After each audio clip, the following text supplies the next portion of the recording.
আসসালামু আলাইকুম। আজকের ভিডিওটা হলো লুব্রিকেটিং সিস্টেম। এক ভাই কমেন্ট করছিলা যে এই ইঞ্জিন অয়েলের কাজ কেটা অ্যাকচুয়ালি। ইঞ্জিন অয়েলের কাজ হলো ইঞ্জিনটারে ক্ষয় রোধ করা। যে আমরা যে একটা গাড়ি স্টার্ট দেই, স্টার্ট দেওয়ার পরে ইঞ্জিনের ভিতরে লোহা এবং কাস্টার, যে জায়গায় যেটা দরকার লোহা আছে এবং কি কাস্টার আছে। লোহা আর কাস্টার যদি ইঞ্জিন অয়েল ছাড়া ঘুরে, তাইলে এটা মুহূর্তের ভিতরে একদম ভাঙ্গিয়া গুঁড়া গুঁড়ো হয়ে যাব।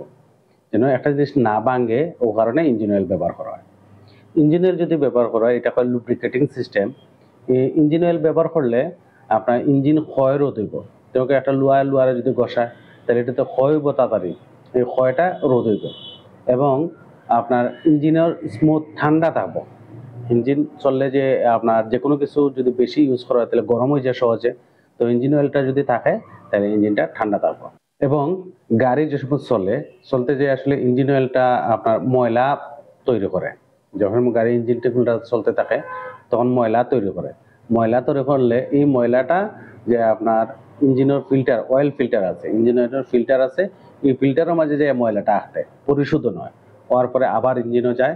যে এইভাবে লুব্রিকেটিং সিস্টেমটা তার অটোমেটিকলি এটা চলতে থাকে। আরেকটা জিনিস হলো, ইঞ্জিন যখন চলতে থাকে তখন আসলে মরিচা ধরে, লোহার মধ্যে মরিচা ধরে, এটা আপনারা দেখছেন অবশ্যই।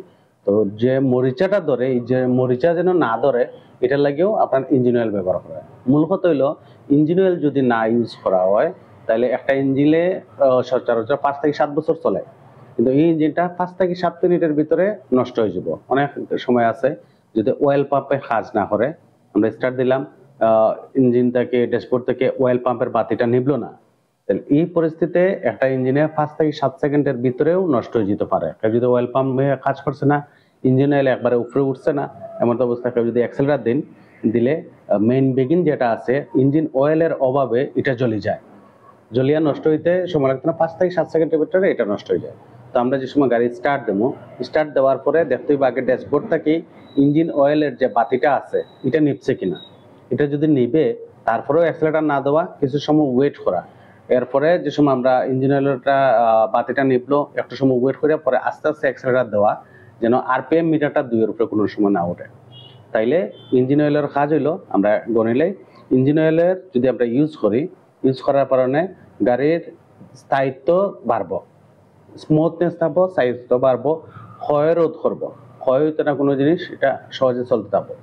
3 নম্বর হইলো, মরিচা যদি পড়া থাকে তাহলে মরিচা পড়তো না যদি ইঞ্জিন অয়েল ব্যবহার করি।